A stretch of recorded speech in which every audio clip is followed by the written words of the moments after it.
Man, I tell you truly, two things that improved my life drastically when I was going through some of the most tumultuous times in my life is sobriety and celibacy, abstaining from sex, abstaining from any type of release. For me, my vice was Miss Jane. I know you all know what I'm speaking about. Um, Not that I'm judging that, nothing wrong with it, but for me, there was a season in my life where it was very beneficial for me. Um, but too much of anything in excess can be detrimental. I firmly believe that. And those have been two pillars of me getting my mind right, and just becoming a better version of myself along the journey. Um, I'm still in a point in my life where I'm progressing forward. Um, 2 years ago, I've mentioned this on my channel previously, at the bottom seemingly fell out. And it wasn't all bad because, I know everything indeed happens for a reason. I went through my dark night of the soul.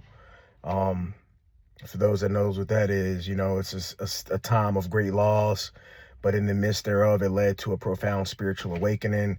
And sometimes when you're going through an intense time period in your life and even a spiritual awakening, certain substances can aid, and they can also become a hindrance at some point.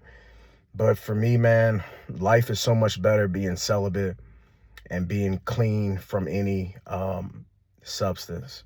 You know, having an increase of life force energy and harnessing that energy and transmuting it into purpose, into vision, into clarity and spiritual growth has benefited me tremendously.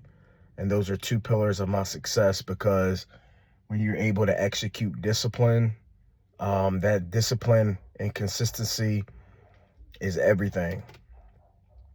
And man, being sober is just it's a gift, but it's one that comes from self. You know, you're not seeking anything outside of yourself to feel good or to be at peace within, because peace truly does derive from internally, and that can't be taken away. But yeah, man, being sober and abstaining and being celibate, two pillars for great success. I'm proud of me above all else. Peace.